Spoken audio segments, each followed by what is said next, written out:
მოგესალმებით. ვაგრძელებთ კურსს საერთაშორისო ორგანიზაციების სამართალში. დღევანდელი ჩვენი ლექცია ეხება ძალის გამოყენების პრინციპს საერთაშორისო საჯარო სამართალში და ასევე საერთაშორისო ორგანიზაციების როლს ამ მიმართულებით. ლექციის ფარგლებში ჩვენ დავფარავთ შემდეგ საკითხებს.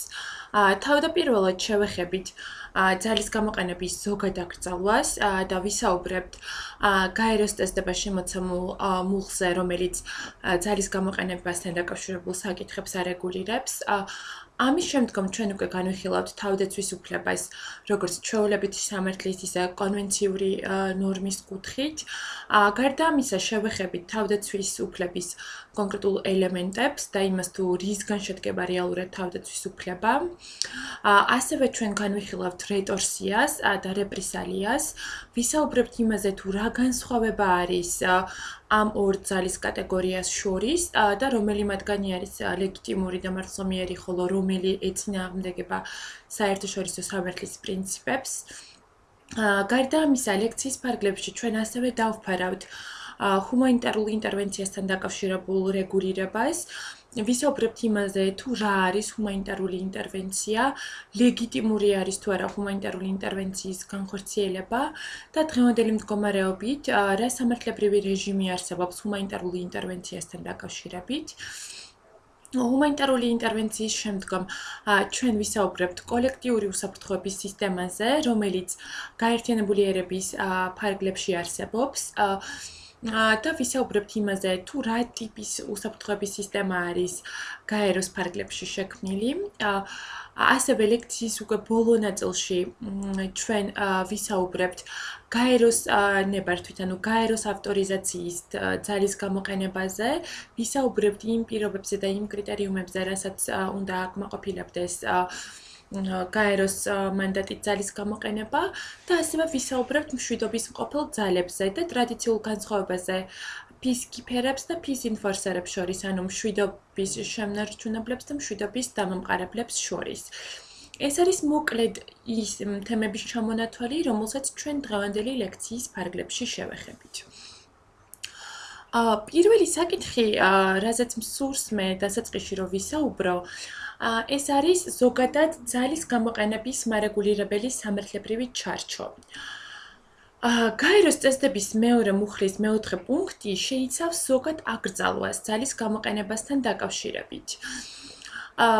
ეს პუნქტი მუხლი ამბობს, რომ გაეროს წევრმა ყველა სახელმწიფომ თავი უნდა შეიკავოს ძალის გამოყენებისაგან, ან ძალის გამოყენების მუქარისაგან სხვა სახელმწიფოს ტერიტორიული მთლიანობის ან პოლიტიკური დამოუკიდებლობის წინააღმდეგ. ეს არის ზოგადი სამართლებრივი ჩარჩო, რომელიც ძალის გამოყენებას არეგულირებს საერთაშორისო სამართალში. საერთაშორისო სამართლით მიიჩნევა, რომ გაეროს წესდების 2-4 მუხლი წარმოადგენს ჩვეულებითი სამართლის ნორმას. შესაბამისად, ის დებულება, რომელიც გაეროს წესდებაში არის მოცემული, ასევე სავალდებულო არის სახელმწიფოთათვის, როგორც ჩვეულებითი სამართლის ნორმა. შესაბამისად, შეიძლება სახელმწიფო, ესა თუ ის სახელმწიფო არ იყოს გაეროს წესდების მონაწილე მხარე, ანუ არ იყოს გაეროს წევრი სახელმწიფო და შესაბამისად არ იყოს ხელშემკვრელი გაეროს წესდების, მაგრამ მისთვის ძალის გამოყენების აკრძალვა მაინც სავალდებულოა, იქიდან გამომდინარე, რომ ამ ნორმას აქვს ჩვეულებითი სამართლის ხასიათი. შესაბამისად, გარდა ამისა, ძალის გამოყენების აკრძალვა საერთაშორისო სამართალში ითვლება ius cogens ნორმად. ius cogens ნორმა ეს არის იმპერატიული ძალის მქონე ნორმა, რომლისგანაც გადახვევაც დაუშვებელია. ius cogens ნორმების ნაწილს თქვენ საბარაუდოდ საერთაშორისო საჯარო სამართლის კურსში შეეხებოდით და აქედან გამომდინარე ამ ნორმაზე ნორმის შესახებ საუბარს ჩვენ დეტალურად აღარ გავაგრძელებ. თუმცა ამ კონკრეტულ შემთხვევაში აუცილებელი არის რომ ვიცოდეთ პირველი ის რომ ძალის გამოყენების ზოგადი აკრძალვა მოცემული არის გაეროს წესდებაში და წარმოადგენს გაეროს წესდების ერთ-ერთ მთავარ პრინციპს. გარდა ამისა, ძალის გამოყენების აკრძალვა არის ჩვეულებითი სამართლის ნორმა და იგი ასევე წარმოადგენს საერთაშორისო სამართლის იმპერატიული ხასიათის მქონე ნორმას, ანუ ეს არის ius cogens ნორმა. საინტერესოა ის თუ რა ტიპის ძალაზე არის საუბარი გაეროს წესდების 2-4 მუხლში, როდესაც მუხლი გვეუბნება, რომ დაუშვებელია ძალის ან ძალის გამოყენება ან ძალის გამოყენების მუქარა. ამასთან დაკავშირებით გარკვეული მოსაზრებები არსებობდა სამართლებრივ დოქტრინაში და უნდა აღინიშნოს ის, რომ ამ შემთხვევაში ძალა არ გულისხმობს მხოლოდ სამხედრო ძალას. ძალაში ასევე იგულისხმება როგორც პოლიტიკური, ისე ეკონომიკური ძალა. შესაბამისად, გაეროს წესდების 2-4 მუხლი კრძალავს არა მხოლოდ სამხედრო ძალის გამოყენებას, არამედ ასევე ეხება როგორც პოლიტიკურ, ისე ეკონომიკურ ძალას. ზოგადად საერთაშორისო სამართალში გვაქვს რამოდენიმე ძალის კატეგორია. ეს ძალის კატეგორიები არის რეტორსია, რეპრესალია და თავდაცვის უფლება. სამივე კატეგორია არ არის მარხზომიერი და ჩვენ თვითოულ მათგანს შევეხებით და განვიხილავთ. რა არის რეტორსია?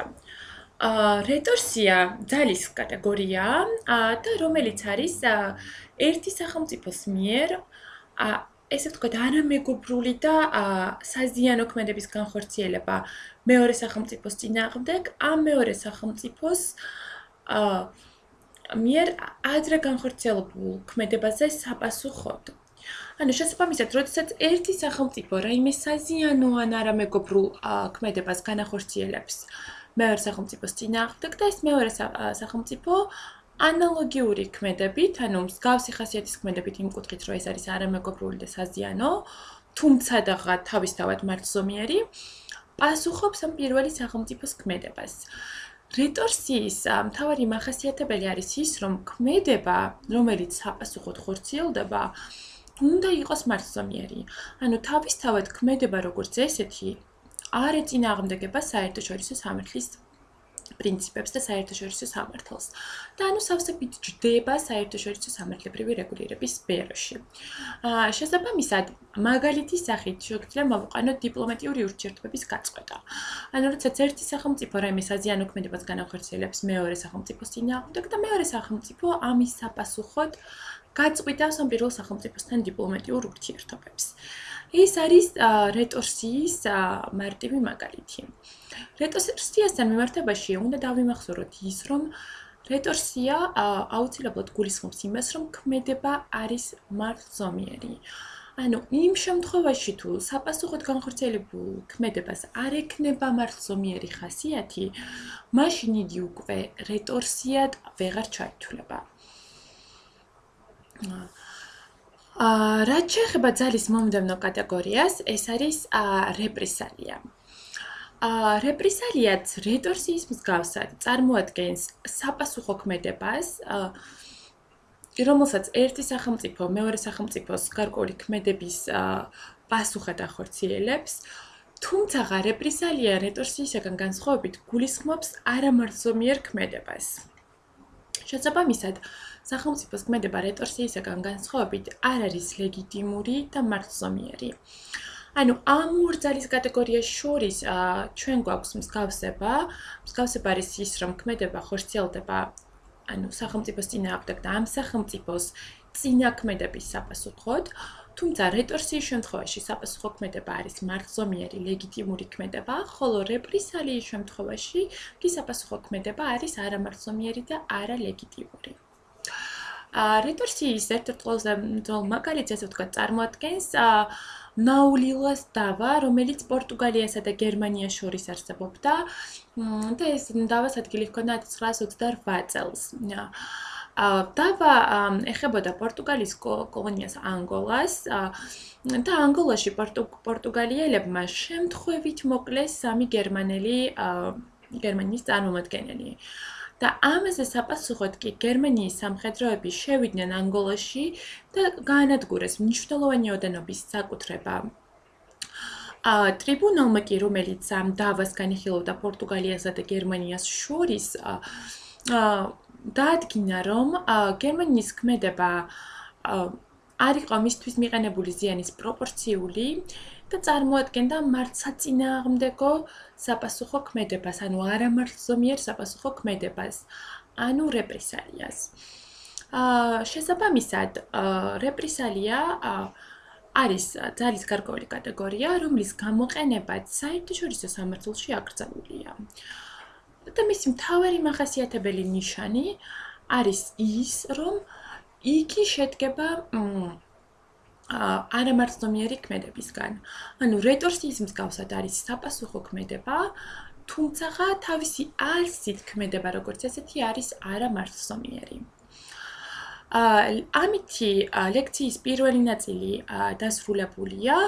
მომდევნო ნაწილში ჩვენ უკვე გავაგრძელებთ საუბარს თავდაცვის უფლებაზე და ვისაუბრებთ იმაზე, თუ რა კრიტერიუმებს უნდა აკმაყოფილებდეს თავდაცვა იმისათვის, რომ იგი მართლზომიერად ჩაითვალოს და ასევე შევეხებით ძალის გამოყენებასთან დაკავშირებულ სხვა მნიშვნელოვან და ძირეულ საკითხებს.